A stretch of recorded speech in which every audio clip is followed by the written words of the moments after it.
అని చెప్పండి. దేవుడి దగ్గరకు వచ్చి డబ్బులు కోరుకుంటున్నారు కదా, ఎంత కావాలో రాసి దేవుడి దగ్గరికి పంపిస్తే ఆయన చెక్ పంపిస్తారు. 10 కోట్లు. 10 కోట్ల 10 కోట్లతో ఏం చేస్తారు? క్లారిటీ చెప్పండి, రాసుకోవాలి.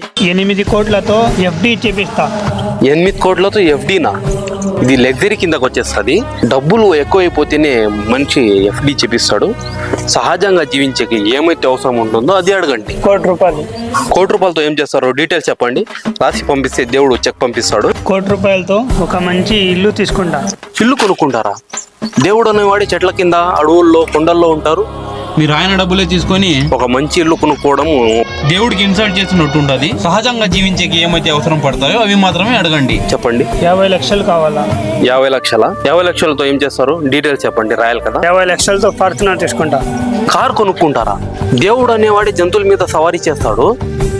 మీరు కారు ఆయప డబ్బులు తీసుకుని మీరు కారు కొనుక్కుంటే ఆయపకి ఇన్సల్ట్ చేసినట్టు ఉంటుంది కదా. ఇలాంటి బిల్ పెడితే దేవుడు రిజెక్ట్ చేసేస్తాడు. సహజంగా జీవించేకి ఏమైతే అవసరం అవుతాయో అలాంటివి మాత్రమే అడగండి. పోనీ 10 లక్షలు రాయండి. 10 లక్షల? సరే, 10 లక్షలతో ఏం చేసుకుంటారు? డీటెయిల్స్ చెప్పండి. నా చెల్లెలు కాలేజ్ చదువుతుంది, 5 లక్షలు ఫీజు కట్టాలి. 5 లక్షలతో చదువులు చదివిస్తారా? ఇలాంటివన్నీ చదువు సంబంధించినవన్నీ గవర్నమెంట్కి అడగండి. ఇది దేవుడి డిపార్ట్మెంట్ కాదండి అని చెప్పండి. పోనీ 1,00,000 రూపాయలైనా రాయండి. ఆ 1,00,000 రూపాయలతో ఏం చేసుకుంటారో డీటెయిల్స్ చెప్పండి. మా అమ్మకి ఆపరేషన్ చేపియాల. ఆపరేషన్ చేపియాలి అమ్మకి?